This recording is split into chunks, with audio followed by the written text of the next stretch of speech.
Some logistics before we get started. Due to the high attendance, everyone will remain muted for the duration of the webinar.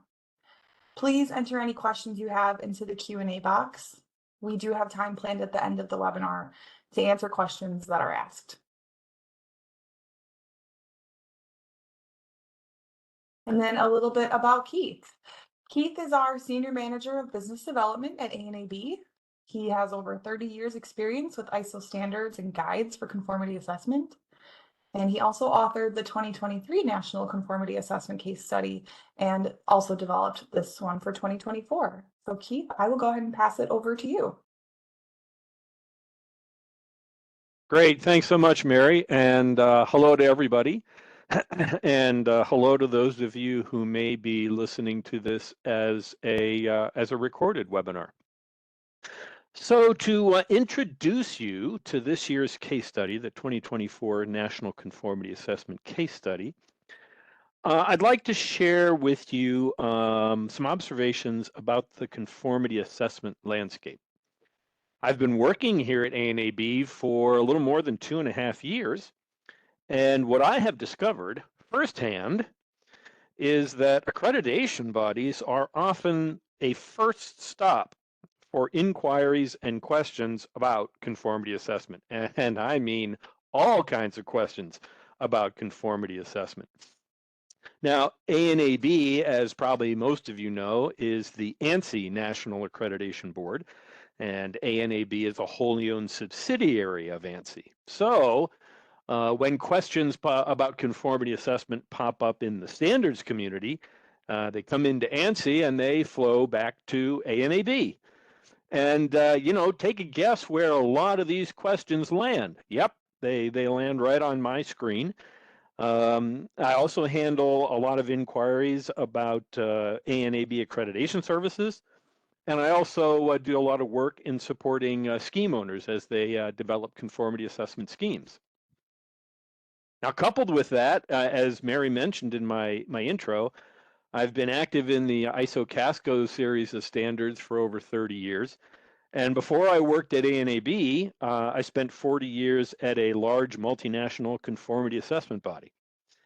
Now, you know, based on all of that, right, based on all that experience, including answering a wide range of questions and inquiries at ANAB, I've reached a conclusion about the conformity assessment landscape that I want to share.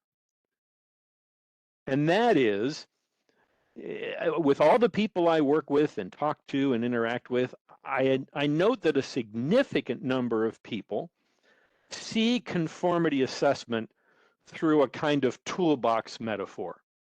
Now, I'm not talking about the ISO Casco toolbox. You've probably heard of that. The ISO Casco toolbox is really just a shorthand phrase to mean all the ISO standards that ISO Casco develops. And it's a pretty good nickname for the Casco standards. But the metaphor I'm talking about is much broader than that. A lot of people see each conformity assessment activity as a tool, right? And then combinations of tools or combinations of these conformity assessment activities are put together to create a specific conformity assessment solution or a specific instance of the use of conformity assessment. So in this metaphor, right, the tools in conformity assessment are activities: testing, inspection, auditing, declaration, certification, accreditation, and lots of other kinds of activities that can go into conformity assessment. This way of thinking, however, can lead to a kind of tool-centric view of conformity assessment. And that is, conformity assessment to each of us becomes just the tools that we're already familiar with. And as a result, sometimes when a new problem comes up that we think we can solve with conformity assessment, we tend to select the same tools, those ones that we're already familiar with, right? The ones we already know. But like the picture shows, this can lead to suboptimal solutions, to say the least.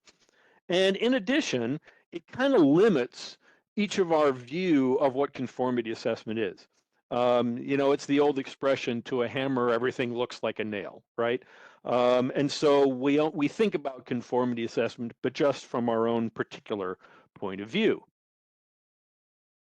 I think a better analogy for conformity assessment is to think about each conformity assessment solution, or each instance of conformity assessment that we come across, as a kind of pizza. Now, I work and have worked for a very long time in the Chicago area. So using pizza as an analogy works just about for everything as far as I'm concerned. Now, regardless of the type of pizza, right?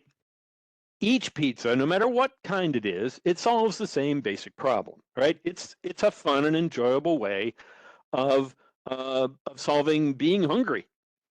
And each kind of pizza that we run across, especially as you go out and travel to different places in different cities, each kind of pizza is different.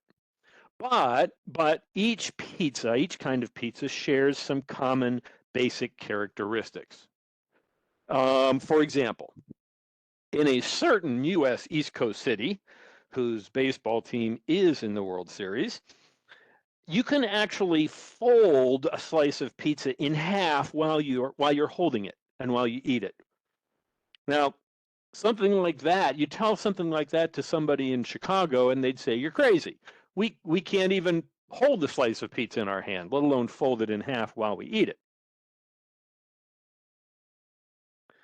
However, regardless of what our local kind of pizza is, whenever we encounter pizza, we recognize it. And we actually expect each one that we come across, we actually expect it to be different. And does this make pizza hard to recognize? Oh, no. I mean, wherever you go in the world, you can recognize pizza when you're walking through the airport terminal, or you're walking down the street and see in a little restaurant window. You know pizza when you see it. It's easy to recognize and understand pizza because of those common characteristics that all pizzas have. It's also easy, right, to imagine new kinds of pizza in the context of those same basic common characteristics.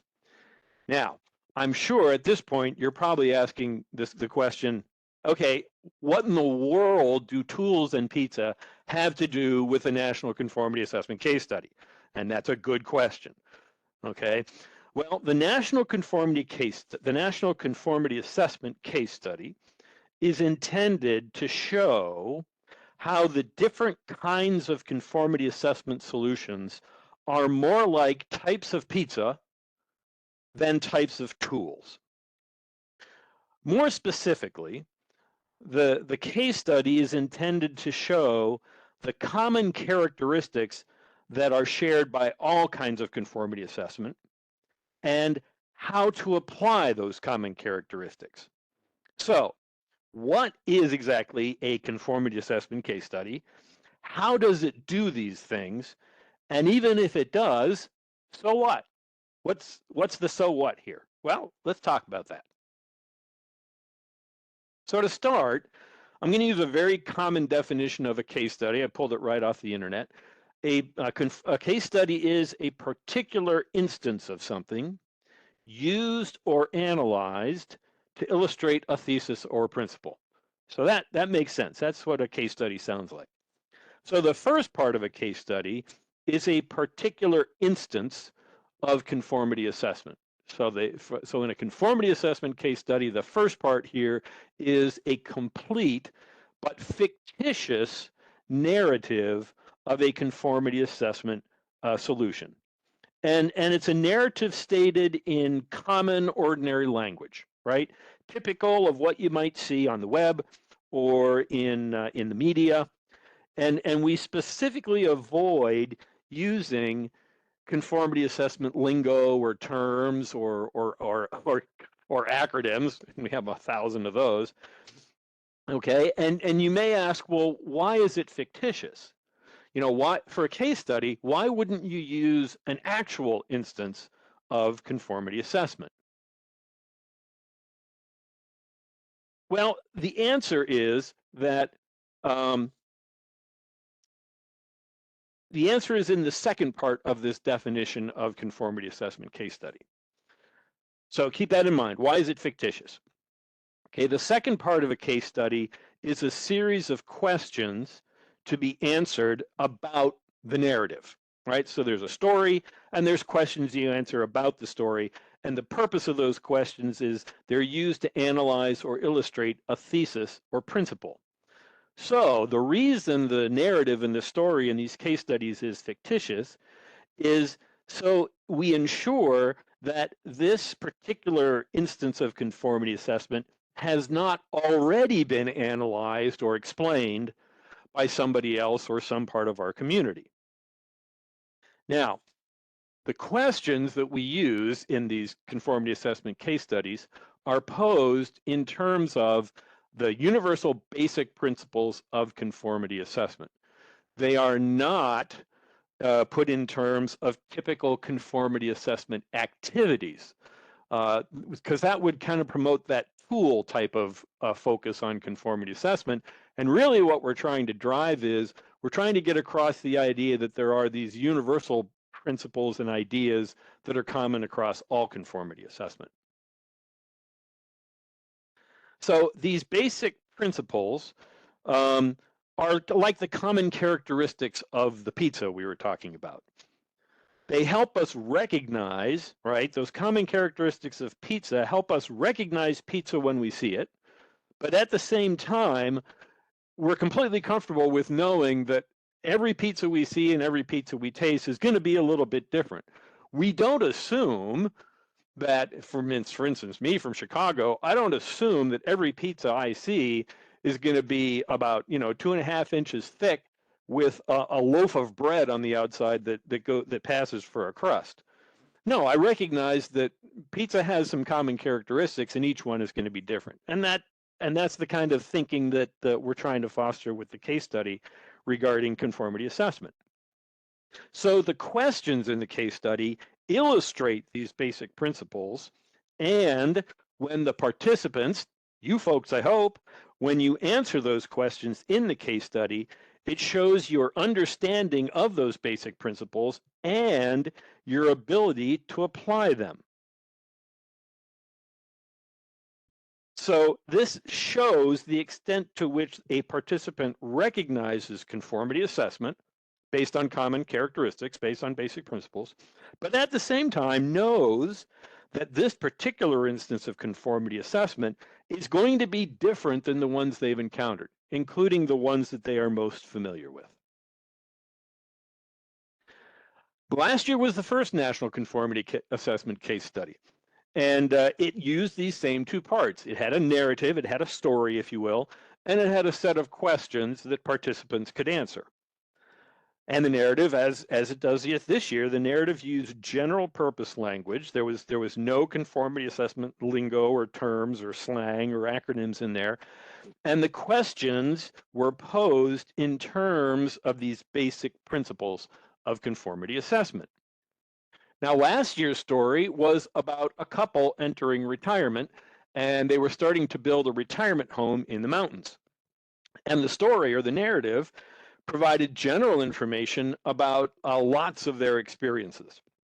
And last year, there were references to a lot of different conformity assessment types of aspects to that experience.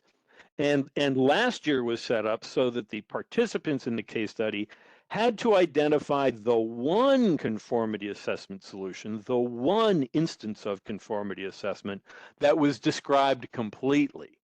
So that was part of the challenge last year. And then once that one instance that was described completely was identified, then all the questions pertain to that particular type of conformity assessment. And now the 2023 case study is still online. You can still see it. We modified it, however, to be now it's a self-paced and self-administered activity.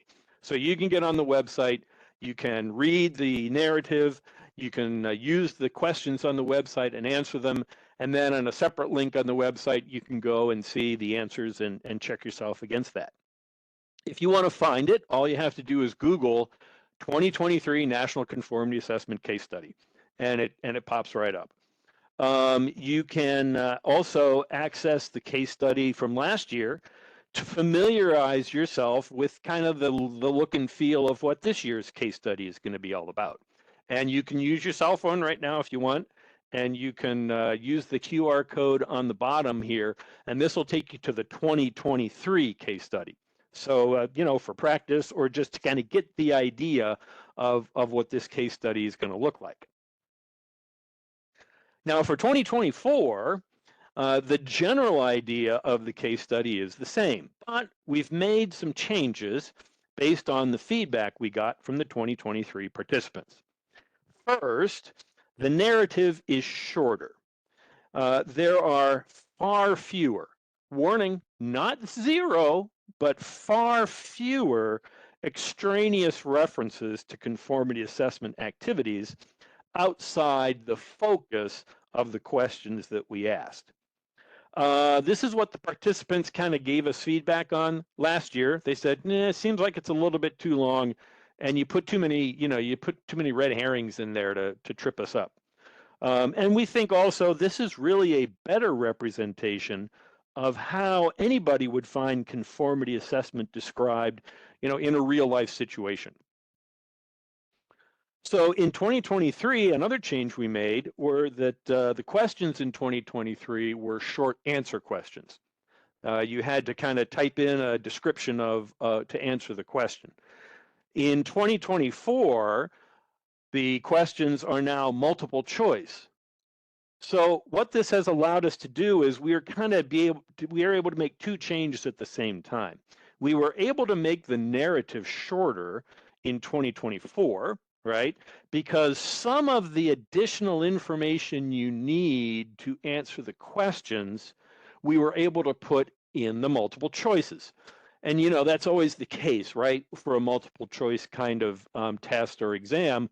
The nice thing is, especially the online training that we probably all take on various topics, you take the multiple choice test at the end, and the good thing is like 2 out of the 4 multiple choices are so obviously wrong that it helps you focus down, and it's actually information in those choices that provides additional information. Now, for this year, both the questions and the multiple choices illustrate and use these basic principles, right? The common characteristics of conformity assessment. That's the kind of perspective that we're trying to promote. And like last year, the case study this year will be reposted as public information after our event closes, of course. It'll be reposted for public information so you can use it or you can refer people to it. You can use it for your own presentations, for your own organization, for your own purposes. You can use it going forward to talk about these basic principles. Now, of all these changes, the most important thing that I want to communicate about the case study this year is it's free. This is an event that ANAB puts on for a variety of reasons, none of which have to do with generating income. And it probably leads you to the question, well, then why are you doing this? And there are several reasons. And the first, as you've probably seen on the website, is we do want to celebrate World Standards Week, right? But we want to celebrate it with an event that focuses on conformity assessment. We in the conformity assessment community. Most of the World Standards Week activities are focused on standards and standardization. That's certainly appropriate. But conformity assessment is an activity that's really tightly coupled with standards. And so we think we should celebrate World Standards Week as a conformity assessment community, and we think we should have a conformity assessment focused event. So that's one of the reasons. The second reason is we really are trying to build a community in conformity assessment. We believe that conformity assessment is far, far bigger and more diverse than the conformity assessment activities that any of each of us as individuals are familiar with.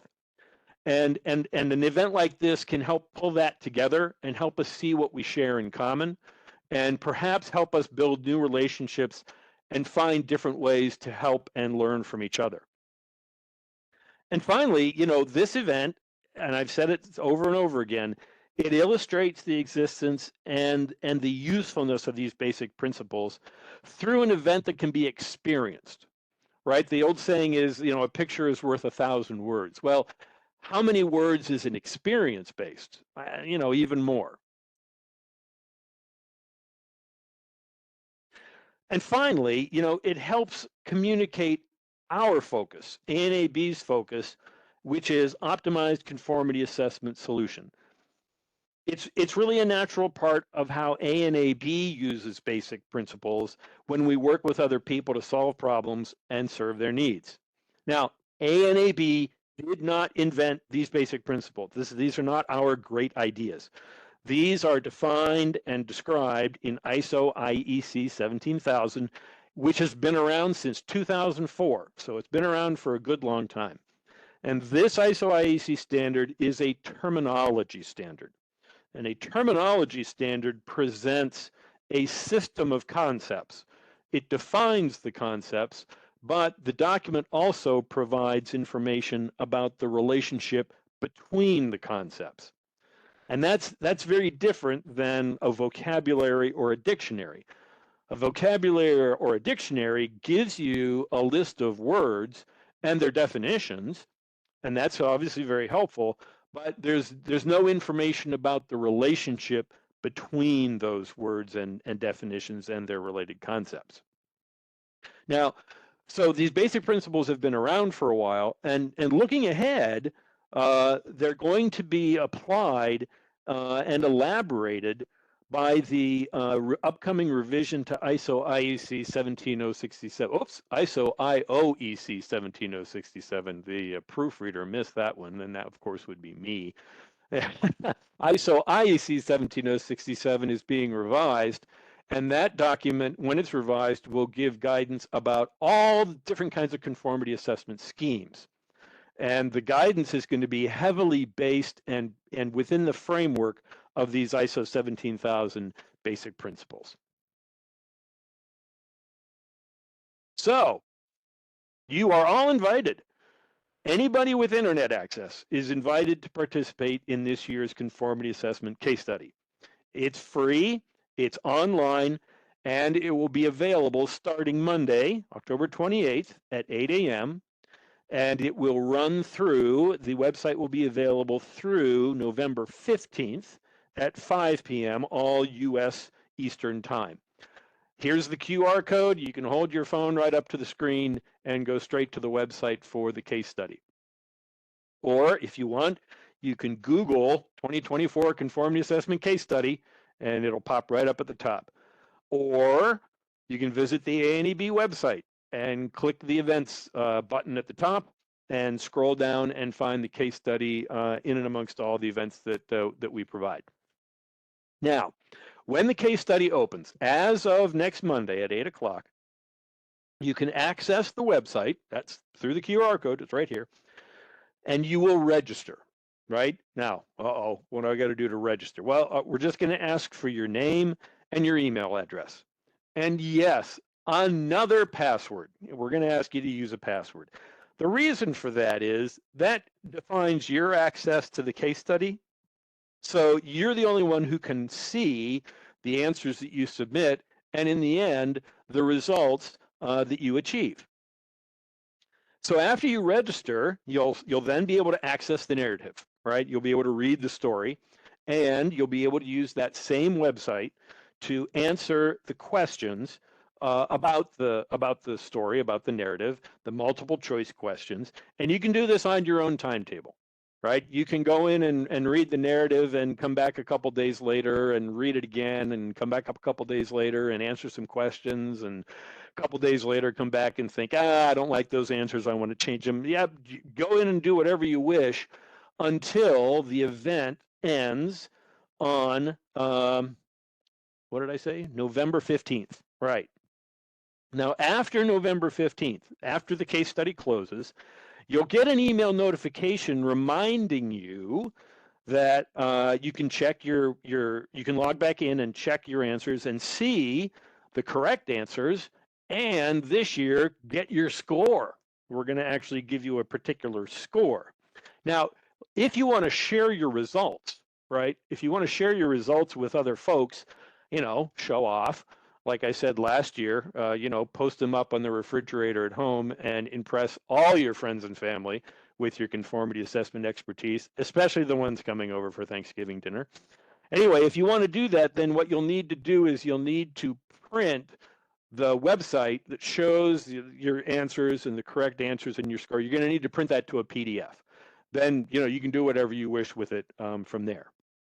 Now, the new features that we've put into the case study, we think are going to help it be used, if you wish, as a group activity.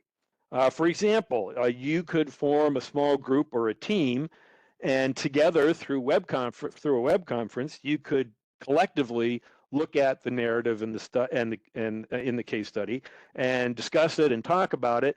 And as a group, you could work through the questions and decide, excuse me, which ones you think are the right answers.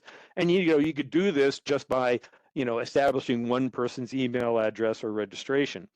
Or if you work in a larger organization, maybe there are multiple groups or multiple teams that you might want to form and kind of have a friendly competition. And frankly, see who gets bragging rights to being the smarty pants about conformity assessment basic principles.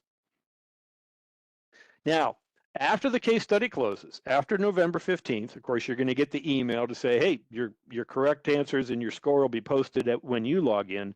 But you will also have access, everybody will have access to a document that shows the questions, provides the correct answers, and gives kind of an extensive explanation about why each answer is the correct one. If you wish, you can also join us for a post-case study web conference, and that'll be held on November 20th. We'll talk about the story. Love to hear your observations or what you think about the event. And we'll have some Q&A. Hey, why did you think this? And I don't believe the explanation was right over here. Great, that's what this is all about. But the only thing I can't help you with, well, there's two things I can't help you with. First, I can't give you the answers because, that wouldn't be any fun. And second, as you work through the case study, if you happen to get hungry for pizza, the best I can do is give you a phone number for a carryout place I like. Now, if you would like to learn more about the role of these basic principles in conformity assessment, you can consider looking at our webinar from last year that was recorded. We called it Conformity Assessment Basic Principles Are the Key. Or you can just Google ANAB Basic Principles. Again, there's a QR code here if you want to scan that to find that particular webinar. And that webinar talks about why basic principles are so effective and so important, and through kind of metaphors or analogies with basic principles in other areas of study or other subject areas. In addition, ANAB also offers self-paced training on these basic principles. We call it the 4-3-3 conformity assessment paradigm. You can find that really easily if you Google 4-3-3 conformity. You'll see the link and it'll pop right up. The only other thing 4-3-3 tends to pertain to is something to do with defense in football or something. I don't know, but you won't find those links. Now, this training will teach and describe the basic principles as they're presented in ISO IEC 17000, and it also uses several case studies. And in the training, you'll have an opportunity to be presented with a case study and use a couple of the basic principles and identify how they apply to that particular narrative. And then after you answer the questions, then the self-paced training comes back and we talk about what the correct answers are and why. So at this point, you may be thinking, okay, so this case study is really just like a commercial for this ANAB training. And that's not really how this stuff fits together at all. It's really just the opposite. The webinar that you see here that you can look, the recorded webinar, and these case studies that we're putting on, and this 4-3-3 conformity assessment training, these are all intended to kind of bring us all together as a community with what we have in common, with what makes conformity assessment the same in all its different manifestations, as opposed to what's different. And when we understand that, when we have this common set of principles, this common framework we can use, we can understand and understand needs and deliver values through conformity assessment solutions as a community or as groups working together. We can do that more quickly, we can do that more effectively, and we can do it at a lower cost. And as a community, that would be a great thing to work toward. So that's my introduction. I hope I answered my original questions that I posed rhetorically. I told you what the case study is. I told you how it's going to help you and focus on these basic principles. And hopefully I answered the question, so what? So what if it does all that? To help us create better and cheaper and faster conformity assessment solutions altogether. So at this point, I'll turn it back over to Mary, and then after Mary, I think we'll answer any questions you have. Thanks, Keith. That was a great presentation. We haven't actually had any questions come through the chat yet. So if you have any questions, please feel free to put those in there now. I'll just talk about a few additional resources that we have. Keith, I think I need you to pass the ball back to me, please. Thanks. So a few additional resources that we have are our webcasts, which are free, our webinars, again, are free, blogs, and various trainings that we offer. The webcasts are pre-recorded videos providing additional information on accreditation and standard requirements. Webinars are obviously free, live informational sessions offered monthly on a variety of topics, but you are able to go back and view any of them that we've done in the past. And then I don't think we have any questions at this point. So that's kind of the end of our presentation then. Okay, great. I'll just hang around here for a few more minutes, and if anybody thinks of questions, feel free to put them in the chat, and I'll open up the chat myself and look for them. But otherwise, in another, I don't know, 4 or 5 minutes, we'll call it a day and wish you well and hope you enjoy the case study. Thanks.